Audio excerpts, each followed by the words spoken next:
I recognize that this is not an easy chapter. It's never an easy chapter. So I'm going to do my best to try to answer the questions on the reading questions and then really work hard during the 4 days that we have in class to try to make sure that you understand this period, really 1865 to 1877, although technically Reconstruction sort of begins before the end of the war. And I'll get into that as we go. So really Reconstruction is going to be something that is done by the North to the South. So you've got to think about what are the two conflicting approaches that the Northerners have in dealing with the South. These are the two perspectives. Some people want to get this done as fast as you can, bring the Southern states back into the Union, just sort of say, hey, you know what, those 4 years of the Civil War, let's sort of forgive and forget and move on. And then there's others who basically look at the South and want to punish them.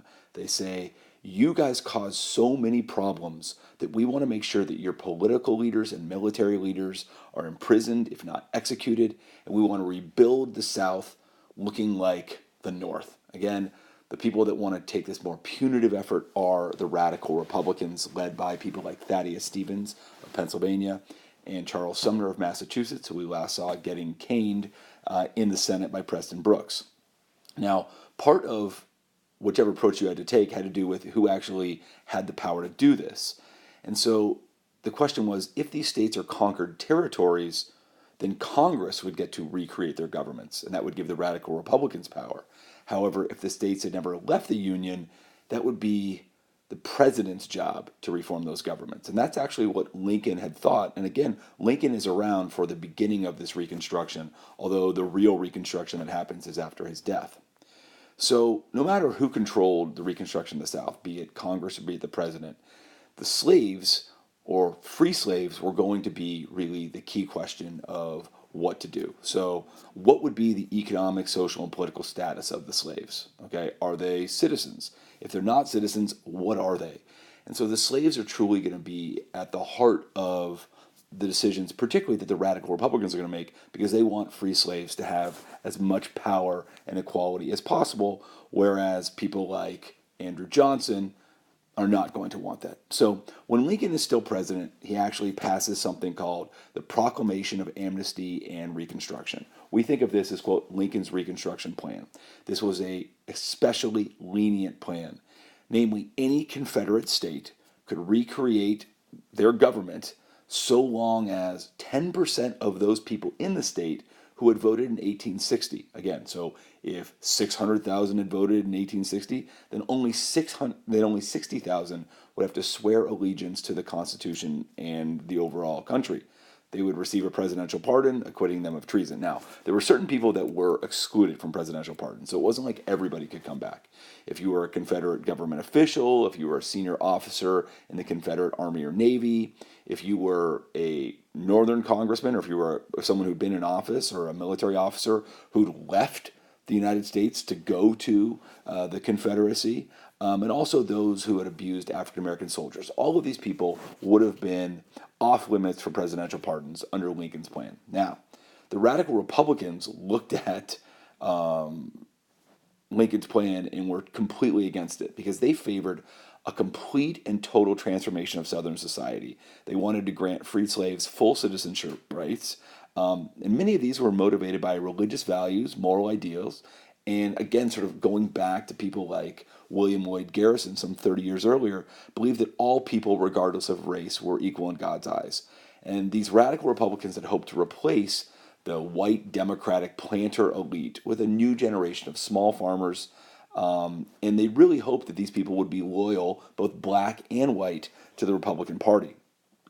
So these radical Republicans looked at Lincoln's Reconstruction plan and said, this is way too easy. It's going to allow Southern states to come right back and resume white supremacist power.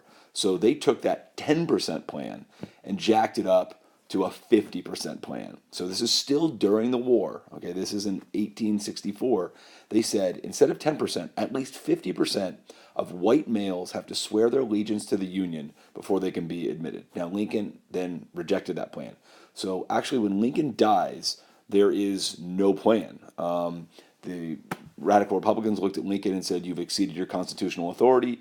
But in the end, because that plan was rejected, the Wade Davis plan was rejected, there really was no plan sort of when Lincoln ultimately dies after the war is over in 1865. Now, you have something called the Freedmen's Bureau, and it's very important to understand what this is. This is historic.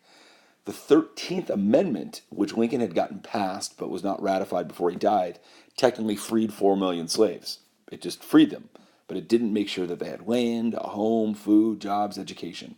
The Freedmen's Bureau, that's where it comes in. It's the first federal experiment in providing assistance directly to the people rather than the states. So it's not money to states and then states give it out. It's going straight to people. Now, Jennifer Oliver Howard, Howard University, you will know it in Coates's The Mecca if you've read that far. But his Freedmen's Bureau was designed to achieve a number of key aspects. One was to negotiate labor contracts between freed blacks and whites. It was also to provide medical care for freed blacks, food and clothing for freed blacks, and schools. At the end of the day, the Freedmen's Bureau is known for one real achievement, and that is for the schools. Unfortunately, the other three pieces never were fully delivered. So 4,000 new schools serving 250,000 students. That's remarkable. Now, many of these teachers were white women from the North. One other achievement that the Freedmen's Bureau can claim is it helped free slaves reconnect with their families. But really, at the end of the day, this was a sweeping effort to help free blacks, but really in the end, because of many problems, it really was only benefited education. Now, after Lincoln, you're going to have Andrew Johnson, and now we've seen Andrew Johnson as really the last or the second to last president of all time, depending on the rankings. Now, he was only added in 1864. Remember Hannibal Hamlin and that question of whether he has a neck beard or, as Eighth Period said, that floof coming up from his chest. He's replaced by Andrew Johnson. Now, Andrew Johnson is from Tennessee. Parts of Tennessee had remained loyal to the North, and the area that Johnson was from was a pro-Union Democrat. So they're trying to really balance that in 1864 when there were some concerns that maybe Lincoln could get beat by McClellan. So they tried to get somebody from the South who was pro-Union. Now, Andrew Johnson was everything that Lincoln was not. They shared some similarity in sort of rags to riches, or I guess neither of them were terribly rich, but pulling themselves up from their bootstraps. But Johnson was a racist.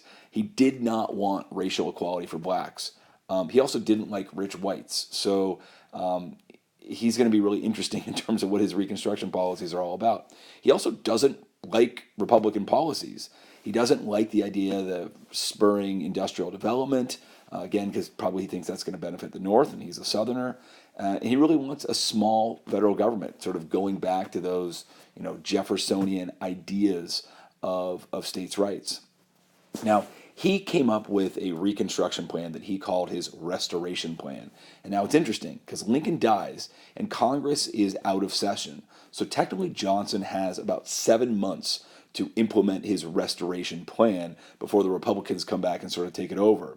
Now, he also issued a proclamation of amnesty, but in this case, he excluded not only those Confederates who Lincoln had barred from a pardon, but basically anybody with property of more than $20,000. So he seemed to actually be even more punitive to the South.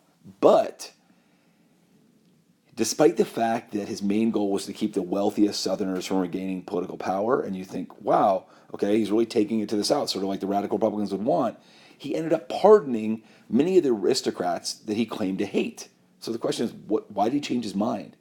Well, in many ways, he figured, you know what? I might need these guys if I'm going to try to get myself reelected for president in 1868. So he ended up pardoning many of these guys. He felt good that these rich guys had to kiss his ring. So he still looked down on them, but it was like, I have the power now. Now, according to his plan, what they would have to do in the southern states to get readmitted was they'd have to appoint a unionist governor, again, a governor who would support the North, would call a convention of men elected by non-Confederate voters, again, loyal voters. And each state convention would have to ratify that 13th Amendment. Again, the 13th Amendment was passed before Lincoln died, but wouldn't be ratified until afterwards.